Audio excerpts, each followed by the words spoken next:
We're just getting reports in now that a plane has crashed into the World Trade Center. 2 planes have crashed into the World Trade Center in New York. There have been a series of terrorist attacks in the United States. Pictures just in showed the building already on fire, with smoke billowing from the upper floors. We have no details on why the planes hit the building, nor so far of any deaths or injuries. All airports in New York Pictures are were shot closed. just a few moments The ago. crash at this moment. Just before 9 o'clock this morning in New York, a passenger jet which had taken off from Boston slammed into the World Trade Center. Thick black smoke blotted out the Manhattan skyline. 18 minutes later, as television networks around the world broadcast live pictures, a second passenger jet crashed into the Twin Towers.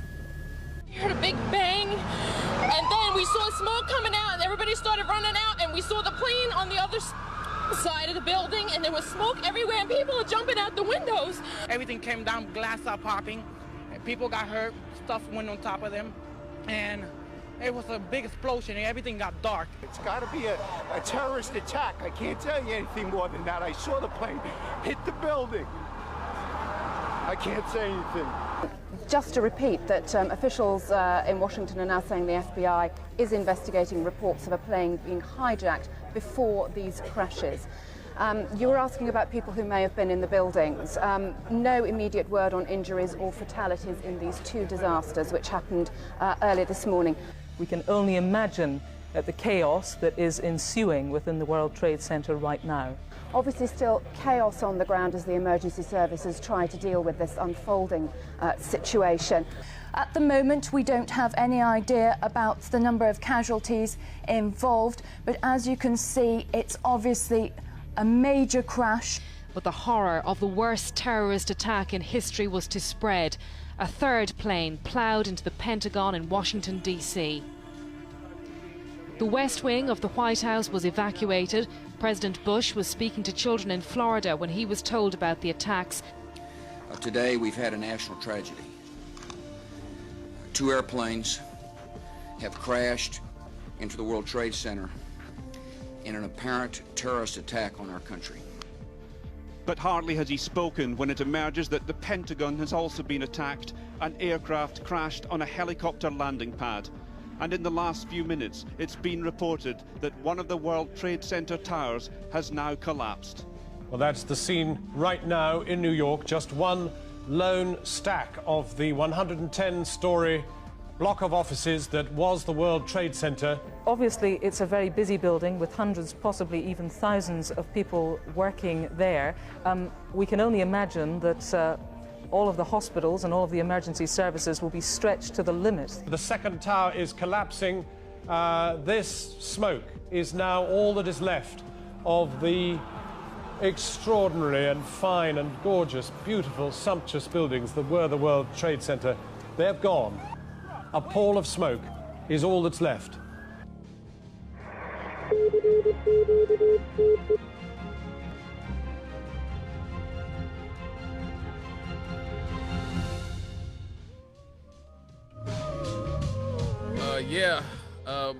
This coming Monday will be the 22nd.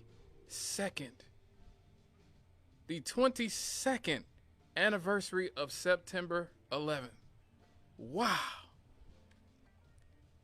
Where does the time go, folks? Where does the time go? I remember September 11th like it was yesterday. I just graduated from high school a few months earlier. Just got off the phone with an Army recruiter. A few days before that, on a Saturday, he asked me, hey, this is the last time I'm going to call you. Do you want to join or not? And I said, nah, because my mother was like, nah, that's probably not a good idea. I had other people in my family who had military experience, and they had really bad experiences in the military. And so I just decided against it on that Saturday morning. I guess that would be that would have been 9/9, I guess 9/8. Guess that would have been 9/8. And I told the recruiter, nope, I'm good. He's like, okay, well, good luck in whatever you choose to do. And then on Tuesday, I was like, whoo, whoo, boy, thank God I said no. Who knows? Well, I might have been out in the desert fighting Al Qaeda or something if I had just said yes on that Saturday, September the 8th or 7th or whatever it would have been. But yeah, that's where I was. I was at the crib. It was early in the morning, and I remember when I woke up, the thing that really got me is that every TV channel, every single TV channel had the coverage of the attack on there. And when I mean every TV channel, this is something I've never seen before or since. There was no sports on ESPN. There was no music on MTV or BET. There was no buffoonery on BET. There was nothing but 9/11 coverage on every single channel. That's how I knew it was serious. Right there. I was like, this is something that is unprecedented. I never imagined a world in which ESPN wouldn't be playing sports. Like, I never imagined a world in which I could turn on BET and there wouldn't be some buffoonery or something. Or MTV and there'd be no music or some, you know, wacky game show or something. I just couldn't imagine a world where all the distractions we had in our life would stop. But on that day, that September morning, it did. And it did for a while. It did for a while. I think for about two months or something. Maybe a month or so. Everything, like, it took a while for things to go back. Like, we really didn't start getting back to normal until late 2001. I think maybe around Christmas 2001.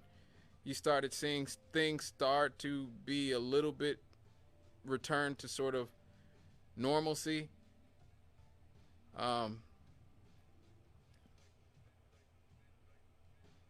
It kind of reminds me of COVID in that sense.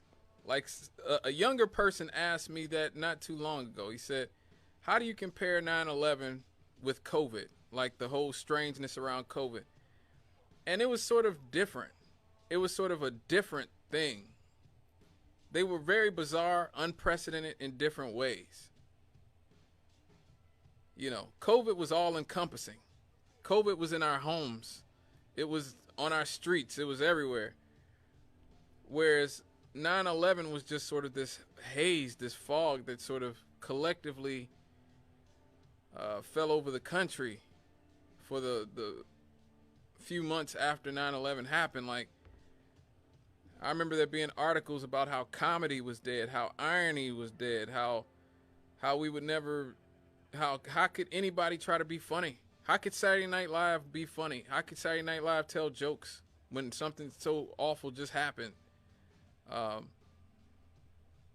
You know, I remember thinking, well, what about Chicago? You know, will somebody start flying planes into the Sears Tower? I remember there was a lot of fear about that. It was just a very, very surreal experience. And even 22 years later, it's just, it really set the tone for the chaotic and turbulent 21st century that we've had here. The last 23 years, I guess, of the 21st century. It started with the ridiculousness of Bush v. Gore in 2000. Well, I guess you could argue that it started with the fears of Y2K in late 99, and everybody's afraid of Y2K. Y2K ended up being a bust. But the real start of the 21st century, or the real start of this this millennium seemed to be, I think, the Bush v. Gore and the craziness around that. 9/11 was like the first real big event that happened, and it just, ever since then, we've been at war consistently for 23 years. We've been at perpetual war, 22 years. we've been perpetually at war, starting with Afghanistan, starting with Iraq, and I'll always remember what Wesley Clark, the general, had to say about it, who was working at the Pentagon at the time of the about 10 of the attacks, and he was talking about the plans of the Bush administration. The Bush administration were immediately planning to use the 9/11 attacks as a pretense to completely remake the entirety of the Middle East. This is General Wesley Clark. days after 9/11, I went through the Pentagon and I saw Secretary Rumsfeld and Deputy Secretary Wolfowitz. I went downstairs just to say hello to some of the people on the Joint Staff who had used to work for me, and one of the generals called me and he said, "Sir, you got to come in. You got to come in and talk to me a second." I said, "Well, you're too busy." He said, "No." He says, "We've made the decision. We're going to war with Iraq." This was on or about the 20th of September. I said, "We're going to war with Iraq. Why?" He said, "I don't know." He said, "I guess they don't know what else to do." So I said, "Well, did they find some information connecting Saddam to Al-Qaeda?" He said, No. He says, "There's nothing new that way. They just made the decision to go to war with Iraq." He said, "I guess it's like we don't know what to do about terrorists, but we've got a good military and we can take down governments." And he said, "I guess if the only tool you have is a hammer, every problem has to look like a nail." So I came back to see him a few weeks later, and by that time we were bombing in Afghanistan. I said, "Are we still going to war with Iraq?" And he said, "Oh, it's worse than that."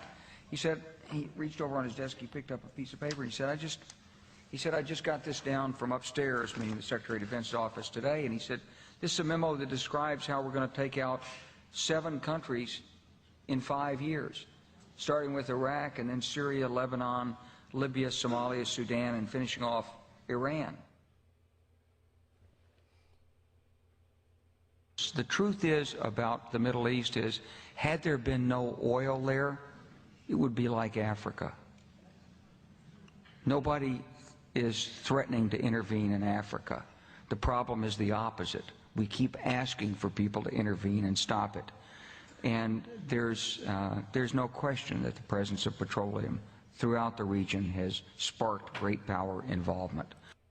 So you hear that. That's General Wesley Clark, who's working at the Pentagon at the time of 9/11, said on 9/20, they had already made up their minds that they were going to go to war in Iraq. 9/20. He said, "We have no proof Saddam Hussein did anything or that there's any proof between Al-Qaeda or whatever. But we got a good military and we can take governments out. So that's what we're doing." Let me take this caller. Hello, caller. Okay, hey Scott. What's up? Now, all of this about, now you see, the whole deal is all of this is standing out the earth. So many people got to leave off this earth. That's what it's all about. It's not about nothing else but killing and getting rid of people. I know you done heard of this before, right? Yes, I've heard of it before. Yes, you have. So it's nothing that they want.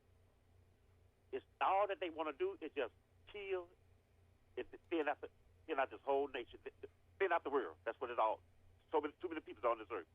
You can read about this, man. Yeah, I know. I've read about it before. There's a lot of Malthusian beliefs that there's too many people on the planet. The Georgia Guidestones is something that people always talk about. That talks about there needs to be, I think he said, 350 million people on Earth or something. And look, man, I'm glad that I'm not talking. In other words, that you don't understand. That's what the Seven families is doing. All of this. That's just the way it is. Now, you know, right now the richest man on this earth is it Elon Musk? Yeah, I think. Well, we can Google the richest man on the earth. I believe it's Elon Musk now. Right. It goes back and forth between him and Bezos, but. Well, Bezos, when the last time I looked, Bezos was like number 3. Mm-hmm. But all I'm getting at, that's who running the world, the seven family. And right now, they one of the seven family. They tell you how many people they want on this earth, how many people got to die. Right. Elon Musk, Google says Elon Musk is currently, as of September 1st, worth $258 billion. Well, I'm going to just say something to you now. They lying. It's not that. That's Poe. $250 billion is Poe for Elon Musk. Elon Musk is a trillionaire. Okay. Yeah, I'll be embarrassed to say that about Elon Musk. $250 billion. No, man, that's Poe. That man's a trillionaire. You see how he did that A&I? Right. That man is a trillionaire, but you know why do they put down that he's a $250 billion? That's super Poe for that man. Oh man, but they wrong. That man is a trillionaire. But he wanted the seven family that run on the earth. And yes, but he says too many people have with me.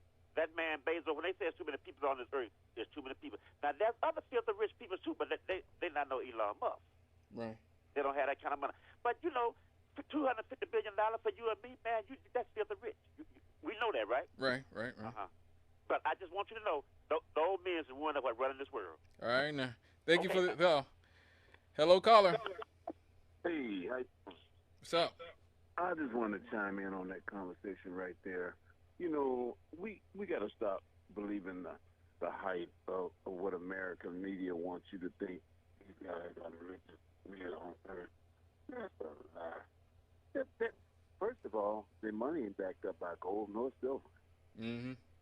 Okay, which our money is practically worthless. Mm-hmm. You know, unless you liquidate it into property, it's worthless. You know, you got to buy companies and corporations like he's doing. You got to go and buy all these different properties or whatever to liquidate that paper dollar. Mm-hmm. Then first of all, he don't even have the money. The richest people of the world, they do not advertise.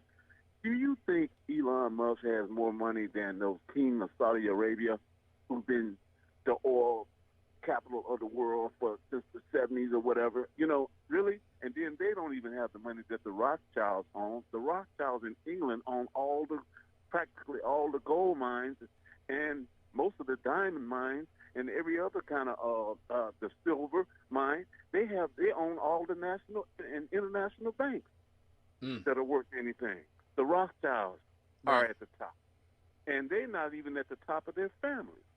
You got to trace this money all the way back to the top of England, above the Queen of England, her wealth. Right. Now, you can't, her wealth is, they said when she died, her wealth is priceless just in jewelry alone. You know, it's priceless. There's no money price on it. So how you going to say, with all these other people who've been ruling the world, like you said, the seven families, but Bezos now, they really, other than for their paper money, they're not even in that family that's running the world. So tell them to Google that. Google the Rothschilds and what they own, and who owns all the international and national banks in America and all over the world. Right. It ain't Bezos. Right. It ain't Bezos. Thank you for your call, brother. It's all good. One thing that I think that has become to light over the last few years that happened the day before 9/11 was, and I found this out recently, that actually at the time Donald Rumsfeld gave a press conference the day before 9/11. Where he was saying that there were $2.3 trillion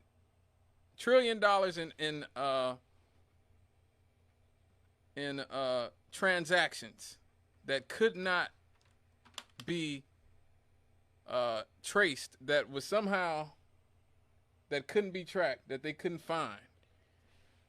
This is a little bit of audio from that press conference. Failed to adapt.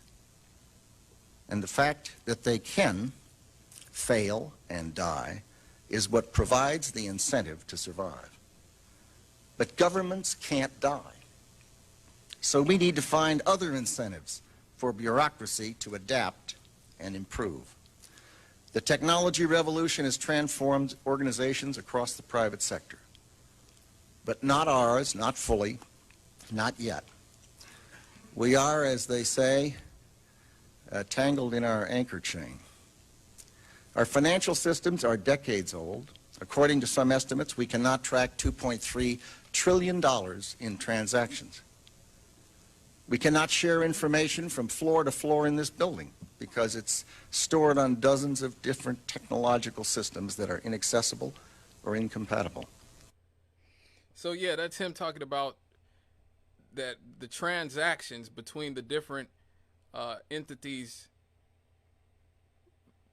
that there was a lot lost in translation there, and they couldn't track a lot of the transactions there for $2.3 trillion worth of transactions. So, I mean, that's September 10th. That's the day before. Who the hell knows if that had anything to do with it? A lot of people seem to think it did, though. Hello, caller. Okay, Scott. Yes. The Rothschilds might have been around since the Bible days. The Rothschilds is one of the 7 families. They filthy past filthy rich. The Rothschilds been around forever. Yeah, we know. So that young man, that young man that just got the phone, I'm telling you, that man knew exactly what he's talking about. Well, all right. Okay. It's all good. Thank you for your call, brother. The Rothschild, we all know about the Rothschild and their banking, their sort of banking monopoly that they have. Only countries that don't have a Rothschild bank, if I'm not mistaken, are North Korea and Iran. I believe only North Korea and Iran don't have a Rothschild bank, and you see how, they are treated by the international community. But as always, as has become sort of, I think, tradition here on this show during the 9/11 show, I always play this clip of this one woman, the one person who was brave enough, courageous enough to push back against the Bush administration, against the corporate media, against everybody who was so gassed up to go to war after September 11th. This is actually the great Barbara Lee. This is her speech from September 14th, 2001, where she stood up against giving George W. Bush the power to just take us to war without Congress. And she got killed for this. She got, not literally killed, but she got, her reputation was killed for this. I love this speech because, like I said, you want to talk about a black woman being the strongest one in the room. A lot of people, including people in the Democratic Party, including left-wing people in the Democratic Party, were too cowardly to do what this courageous woman did. This is Barbara Lee. From California, Ms. Lee. Gentlewoman from California is recognized for a minute and a half. Thank you, and I want to thank our ranking member and my friend for yielding. Mr. Speaker, members, I rise today really with a very heavy heart, one that is filled with sorrow for the families and the loved ones who were killed and injured this week. Only the most foolish and the most callous would not understand the grief that has really gripped our people and millions across the world. This unspeakable act on the United States has really forced me, however, to rely on my moral compass, my conscience, and my God for direction. September 11th changed the world. Our deepest fears now haunt us. Yet I am convinced that military action will not prevent further acts of international terrorism against the United States. This is a very complex and complicated matter. Now, this resolution will pass, although we all know that the president can wage a war even without it. However difficult this vote may be, some of us must urge the use of restraint. Our country is in a state of mourning. Some of us must say, let's step back for a moment. Let's just pause just for a minute and think through the implications of our actions today so that this does not spiral out of control. Now, I have agonized over this vote. But I came to grips with it today, and I came to grips with opposing this resolution during the very painful yet very beautiful memorial service. As a member of the clergy so eloquently said, as we act, let us not become the evil that we deplore. Thank you, and I yield the balance of my time. Gentlewoman's time has expired. Gentleman from Illinois. Wow, that is incredible. That is Barbara Lee right there, the representative from California. Strangely enough, here we are 22 years later, and the corporate wing of the Democratic Party, the mainstream corporate wing, is trying to stop Miss Lee from being the senator from California, because Dianne Feinstein, who we just talked about a few weeks ago, who is so, old that she can no longer function or remember anything. We played the video of her being completely confused while trying to vote in Congress. They are actually keeping her in office as long as they possibly can, just so that they can prevent Barbara Lee from taking her spot, because they believe that Gavin Newsom would name her to Dianne Feinstein's spot. So that just goes to show you that like I always tell you guys, the reason I vote third party, the reason why I've sort of given up on the national wing of the Democratic Party and will not vote for them in anything but local elections, is because of stuff like that. Because the courageous members of the Democratic Party, the people who do fight back against the military-industrial complex and the prison-industrial complex and the corporate-industrial complex, they will make sure that they have no power and that they are completely incapable of standing up against those entities that, essentially pay them so well. And so they would rather keep somebody in there who will likely die in office, like Dianne Feinstein, who is ready to keel over and die any minute, rather than allow Barbara Lee to take her rightful place as the senator from California. Well, folks, it is time for my very first break. When we come back, we're going to talk about Clarence Thomas. Good old Clarence. We'll be right back after these on Issues and Answers Friday, My Country with Scott Cannon.